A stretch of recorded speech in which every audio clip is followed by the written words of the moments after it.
Tias sama Mama Ita sama Bunda Eri mau ajak teman-teman untuk berhitung nih.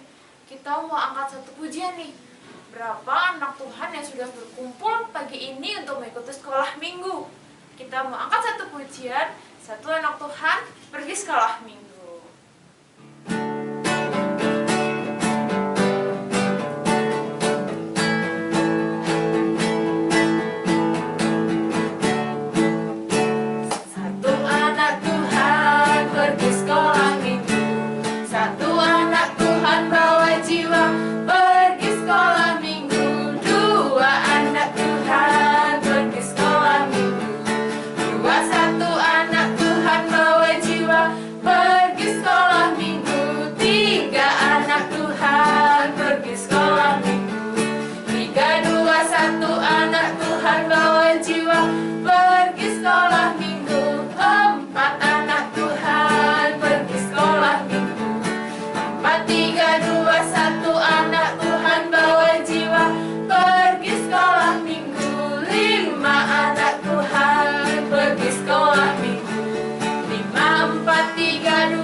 Satu anak Tuhan bawa jiwa pergi sekolah minggu.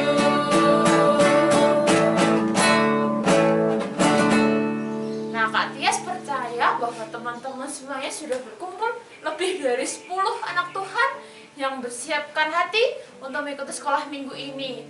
Nah, saat ini kita akan buka sekolah minggu kita dalam doa. Kita satukan hati, kita berdoa. Tuhan Yesus, kami mengucap syukur Tuhan atas berkat-Mu pagi yang cerah hari ini Tuhan. Kami mengucap syukur karena Tuhan Yesus memberkati kami. Saat ini kami akan mendengarkan firman-Mu, akan memuji nama-Mu Tuhan. Kami akan memulai sekolah minggu kami. Kiranya Tuhan Yesus berkati, buka hati dan kami siap untuk mendengarkan firman-Mu Tuhan. Untuk kami siap memuliakan nama-Mu, bersuka cita bersama-sama dengan teman-teman kami Tuhan. Di dalam nama-Mu Tuhan Yesus, kami mempersiapkan hati kami untuk mengikuti sekolah minggu ini Tuhan.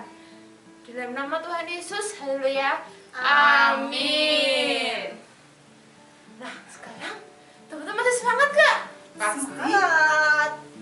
Semangat dong. Kita mau pujikan lagu yang kedua.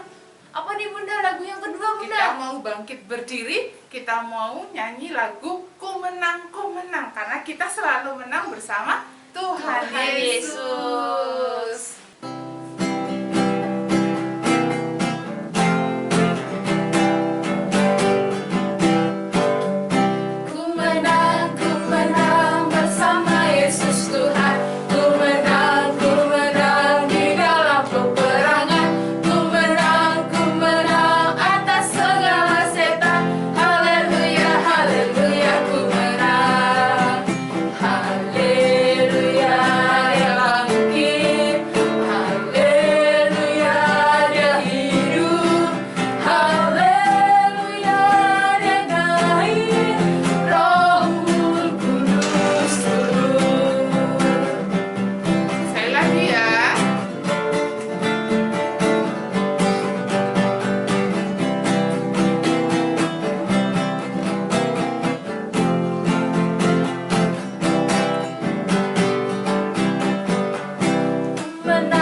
teman-teman, sekarang kita mau mempersiapkan hati kita untuk bersama-sama menerima firman Tuhan. Tapi sebelumnya kita mau nyanyi lagi satu pujian, Yesus di dalam rumahku.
Ketemu lagi dengan Kak Sandra ya di ibadah sekolah minggu GKJ Bambu. Nah, walaupun kita sudah lama nggak ketemu, tapi puji Tuhan nih, Kak Sandra bersyukur banget, seneng banget ketika Kak Sandra masih bisa menyapa adik-adik walaupun melalui tatap layar.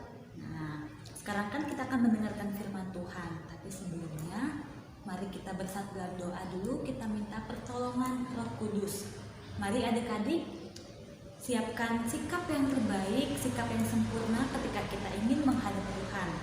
Duduk dengan manis, kita lipat tangannya dan tutup mata. Mari kita bersatu dalam doa, kita berdoa. Tuhan Yesus, terima kasih karena Tuhan telah membangunkan kami pagi ini dengan keadaan yang sehat dan baik. Saat ini ya Bapa, kami anak-anak-Mu Sekolah Minggu GKJ Bambu Tegalrejo Yogyakarta siap mendengarkan dan belajar dari firman Tuhan yang akan disampaikan oleh hamba-Mu. Tuhan berkati adik-adik yang akan mendengarkan, semoga mereka dapat mengerti. Terlebih mereka dapat melakukan apa yang menjadi kehendak Tuhan dalam kehidupan kami. Berfirmanlah ya Bapa, yang karena kami siap untuk mendengarkan. Dalam nama Tuhan Yesus kami berdoa dan memohon. Amin.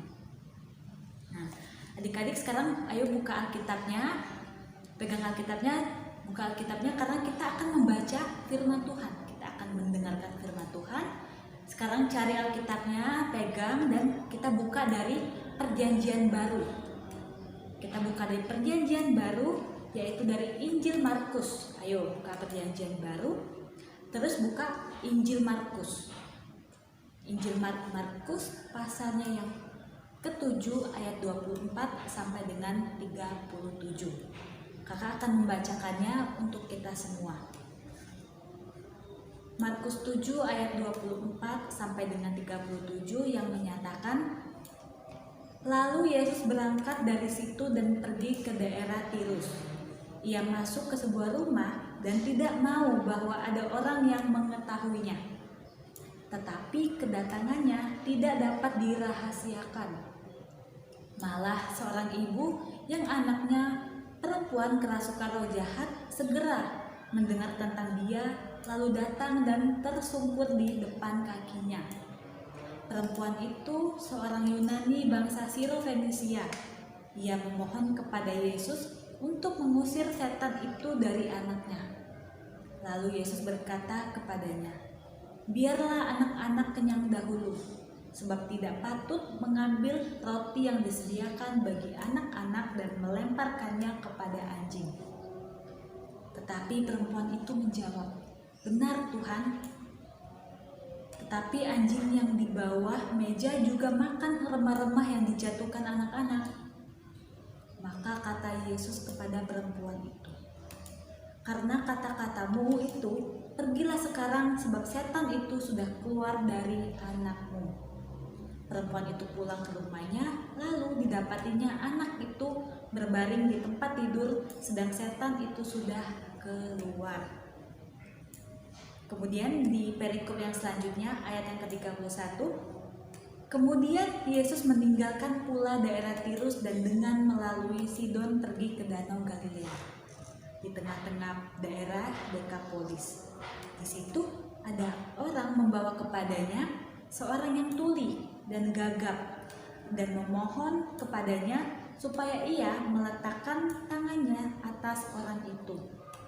Dan sesudah Yesus memisahkan dia dari orang banyak, sehingga mereka sendirian, ia memasukkan jarinya ke telinga orang itu. Lalu ia meludah dan meraba lidah orang itu.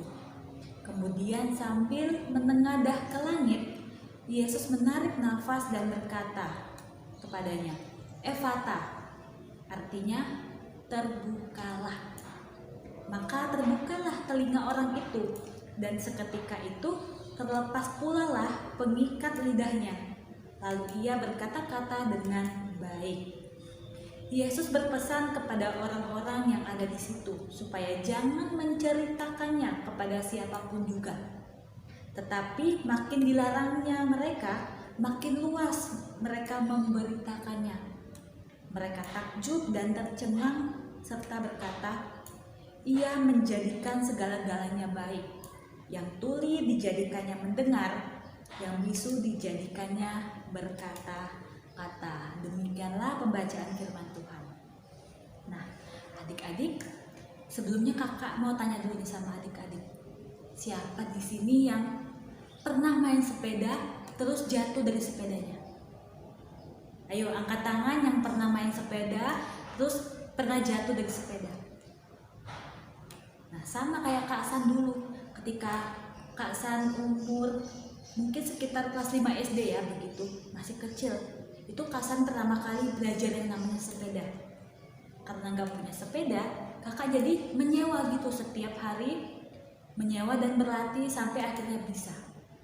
Tapi di dalam perjalanan Kak San itu berlatih sepeda, Kak San pernah mengalami yang namanya jatuh. Mungkin hari pertama jatuhnya cuma kayak miring-miring gitu, udah. Atau waktu itu pernah juga Kak San nabrak tembok gitu yang temboknya terbuat dari batu-batu sampai akhirnya tangannya Kak San ini segini lecet begitu.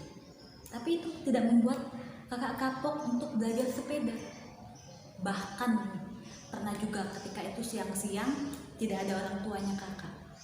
Kan rumahnya Kak San itu ada tangganya begitu. Nah, ada tangganya. Waktu itu siang-siang habis latihan sepeda, kakak itu kehausan ceritanya.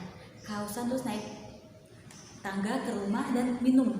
Habis minum, Kak San niatnya mau turun ke bawah lagi untuk latihan sepeda lagi, lanjut lagi begitu karena masih siang. Nah, tapi apa yang terjadi ketika kakak ingin menuruni tangga karena dengan semangatnya, dengan tidak sabarnya pengen belajar sepeda lagi, akhirnya jatuh ke atas terus gelinding sampai ke bawah. Itu memang terbuat dari kayu adik-adik, tapi itu membuat sepunggungnya Kak San itu di belakang kayak memar gitu, memar, dan akhirnya Kak San mengalami sakit di bagian belakang itu selama kurang lebih 1 minggu. Nah, tapi ketika Kak San itu jatuh kan gak ada orang tuanya kakak, lagi kerja semua.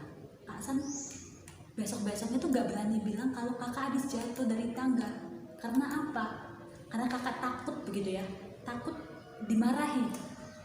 Kayak, nah udahlah kalau main latihan gitu mungkin ya, jangan terlalu semangat, jangan terlalu seperti itu, akhirnya bikin kamu gak hati-hati. Nah itu yang Kak San tuh takut kalau misalnya kakak ngadu ke orang tua kalau kakak tuh jatuh dari tangga. Nah sampai akhirnya itu gak sembuh-sembuh, kakak ngadu. Tapi puji Tuhannya orang tuanya kakak kan tidak langsung memarahi ataupun berpikiran yang negatif gitu ke kakak, tapi malah dipanggilkan tukang pijat begitu. Akhirnya punggungnya Kak San tuh dipijit sampai akhirnya sudah enakan selama 1 minggu. Nah dari ceritanya kakak ini itu kan bisa disimpulkan bahwa kakak itu takut untuk ngomong sama orang tua ketika kakak jatuh. Ayo siapa di sini yang kalau misalnya jatuh terus melakukan suatu kesalahan yang membuat kita terluka, misalnya diri kita terluka terus gak berani ngomong sama orang tua. Nah Nah, sama kayak Kak Hasan itu, gak berani ngomong. Bisa jadi tuh adik-adik alasannya yang pertama, takut dimarahi. Ayo, siapa yang sih takut dimarahi ketika kita ngadu kalau kita jatuh? Dan yang kedua alasannya, ya karena orang tuanya kebetulan lagi jauh, jadi mau minta tolong bingung kepada siapa, tidak ada orang pada waktu itu. Nah, Kak Hasan itu kan gak berani ngomong ketika ingin minta pertolongan, minta orang tua itu untuk bantu kakak ketika punggungnya Kak Hasan itu sakit, semua memar begitu. Beda ceritanya dengan orang yang ada dalam Alkitab tadi yang kita sudah dengarkan bersama. Ayo sih, mulai dari ayat 31 itu kan Tuhan Yesus ceritanya lagi jalan-jalan di Danau Galilea. Tuhan Yesus jalan-jalan, terus Tuhan Yesus ketemu dua orang, yang satunya ini tuli, tidak bisa mendengar gitu ya, yang satunya itu normal, yang satunya itu tuli, tidak bisa mendengar. Nah, ketika Tuhan Yesus ketemu dengan orang itu berpapasan dengan Tuhan Yesus, nah mereka kayak langsung meminta pertolongan sama Tuhan Yesus. Kenapa? Karena mereka sudah tahu tentang Yesus itu siapa pada saat itu. Tuhan Yesus tuh pada waktu sudah terkenal begitu adik-adik, sudah tahu. Karena Tuhan Yesus sudah banyak melakukan mujizat, kita bisa katakan mujizat. Karena di Perjanjian Baru, khususnya di Injil, kalau adik-adik baca Alkitab, itu ada banyak sekali kisah ketika Tuhan Yesus itu menyembuhkan orang yang sakit. Nah, contohnya di ayat 24 sampai dengan 30 itu kan Tuhan Yesus menyembuhkan orang yang kerasukan setan. Nah, dengan cuman ngomong keluarlah dari tubuhnya, langsung setan itu keluar dari tubuhnya itu. Nah, jadi orang yang tuli sama yang temannya satunya ini, yaitu orang tuanya, itu tahu tentang berita Tuhan Yesus, bahwa Tuhan Yesus bisa menyembuhkan macam-macam penyakit. Makanya ketika mereka papasan ketemu gitu sama Tuhan Yesus, mereka merasa senang, bahagia, karena tahu nih, oh orang ini bisa menyembuhkan. Akhirnya mereka dengan berani meminta pertolongan untuk menyembuhkannya telinga si orang yang tuli tadi. Tuhan Yesus apa yang dia lakukan untuk menyembuhkan itu? Ngajak ke dokter kan? Tapi Tuhan Yesus cuma ngomong satu kata yang membuat akhirnya dari yang tuli terus akhirnya bisa mendengar. Apa kata-katanya? Itu kita bisa lihat di ayatnya yang ke-34. Kakak bacakan ya. Kemudian sambil menengadah ke langit, Yesus menarik nafas dan berkata kepadanya, Efata, yang artinya terbukalah. Yesus cuma ngomong satu kata, terbukalah, yang dalam bahasa Latin dalam bahasa Yunani itu Efata. Cuma ngomong satu kata, akhirnya orang yang tadinya tuli bisa kembali mendengar, telinganya terbuka, bisa mendengar kembali. Serta yang tadinya gagap, lidahnya itu nggak bisa ngomong, akhirnya ikut sembuh akibat perkataannya Tuhan Yesus. Nah, sekarang pertanyaannya, apa yang bisa kita pelajari adik-adik dari kisahnya Tuhan Yesus ini? Kalau misalnya kalian berpikir, oh Tuhan Yesus hebat, bisa segala-galanya, iya jelas. Hasan juga tahu, kita semua tahu kalau Tuhan Yesus punya kuasa, Tuhan Yesus punya kelebihan, bisa menyembuhkan banyak orang, bisa melakukan mujizat. Itu tercatat di Alkitab.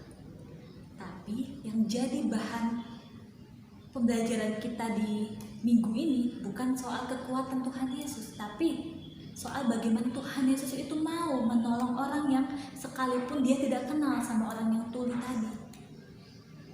Orang yang tuli tadi kan gak kenal sama Tuhan Yesus, apalagi Tuhan Yesus. Saking banyaknya orang, Tuhan Yesus kan gak kenal semuanya. Nah, dengan Tuhan Yesus tidak kenal itu, tapi Tuhan Yesus tuh mau gitu untuk menolong apa yang menjadi kebutuhannya orang tadi.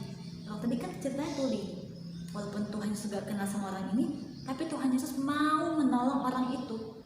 Nah, itu yang jadi bahan pembelajaran kita, dimana kita kalau mau nolong orang itu tidak perlu memandang atau melihat dari status apanya, kalau apalagi melihat ini kita kenal atau tidak. Oh ini siapa? Oh kamu siapa?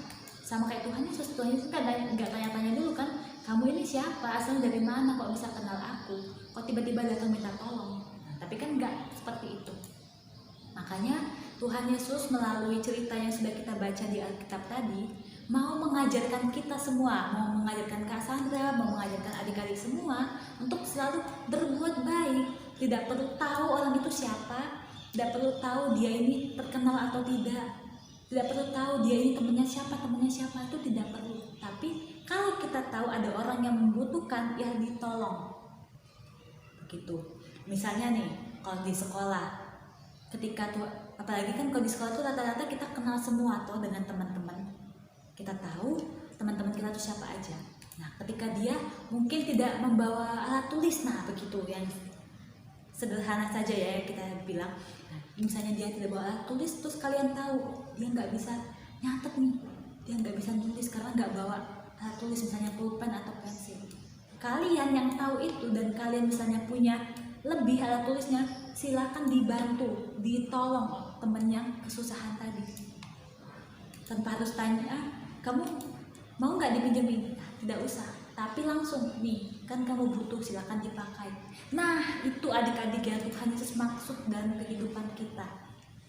Atau misalnya contoh lagi nih, ketika kalian menemui di jalan, misalnya kalian lagi jalan-jalan gitu kan di luar, terus kalian ketemu orang tua gitu, nenek-nenek atau simbah gitu yang mau nyebrang. Kalian yang sudah bisa nyebrang sendiri misalnya, atau kalian melihat itu tuh butuh diseberangi, ya kalian tolong, dibantu begitu.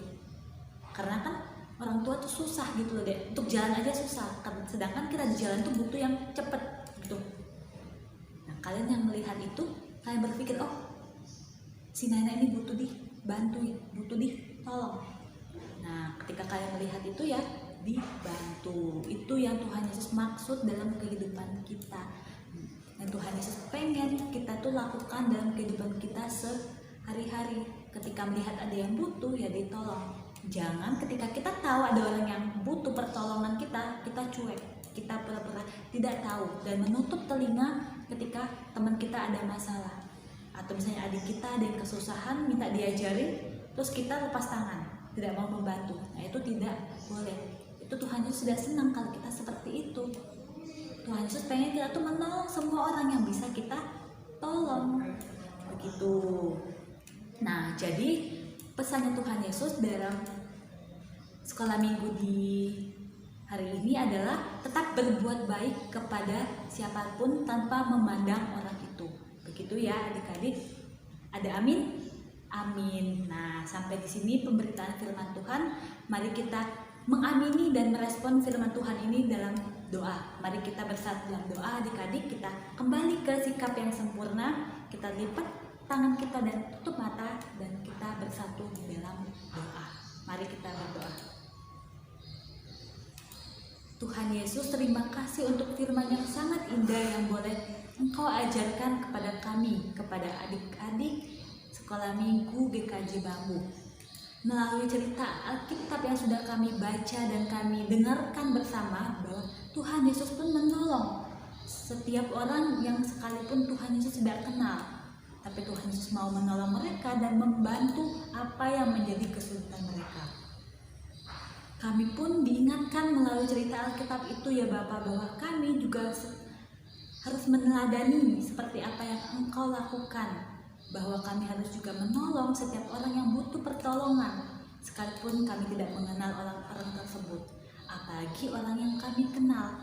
Ajarkanlah kami untuk menjadi orang yang peka, untuk peduli terhadap sekitar kami, yang melihat bahwa siapa yang butuh ditolong dan itulah yang harus kami tolong. Nah, kami juga berdoa ya Bapak untuk studi kami, di mana tuh kami masih melakukan pembelajaran jarak jauh dikarenakan kondisi yang masih mengerikan untuk kami tatap muka. Biarlah dengan segala proses pembelajaran yang ada, kami tetap semangat ya Bapak untuk belajar setiap harinya walaupun secara online. Kami juga mau menyerahkan orang tua kami dan keluarga kami dimanapun mereka berada. Tuhan Yesus berkati pekerjaan mereka, Tuhan memberikan mereka kesehatan. Kami juga berdoa buat kondisi bangsa Indonesia yang saat ini masih dalam kondisi COVID yang mungkin belum bisa tertangani, yang masih diusahakan oleh pemerintahan kami. Tuhan Yesus tegur setiap orang yang masih tidak mematuhi protokol kesehatan. Tuhan Yesus bantu orang yang menjadi tenaga kesehatan demi menangani dan meminimalisir penyebaran kasus COVID-19 di negara kami. Kami juga berdoa buat gereja dan sekolah minggu GKJ Bambu Tegal Rejo Yogyakarta dengan segala pelayanan yang ada. Tuhan Yesus memberkati para kakak yang melayani, Tuhan Yesus berkati adik-adik dalam sekolahnya dan kehidupan mereka sehari-hari.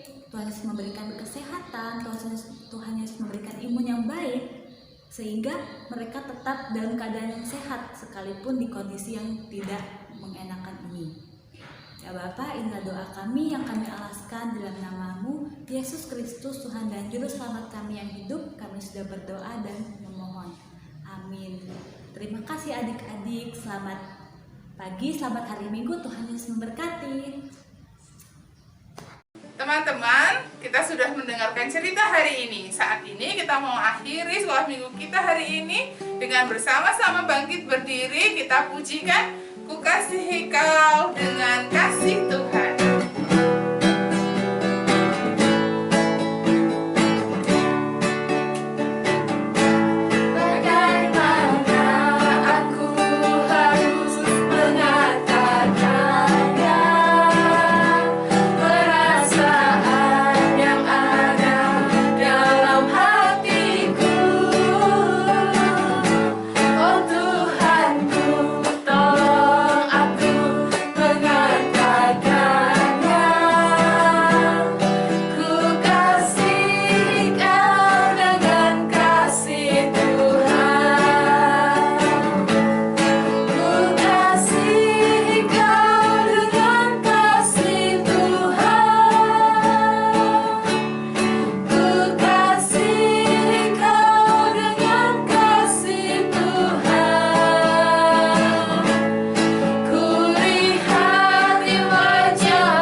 sudah mengikuti sekolah minggu GKJ Bambu hari ini. Sampai jumpa di sekolah minggu berikutnya. Tuhan Yesus memberkati. Shalom.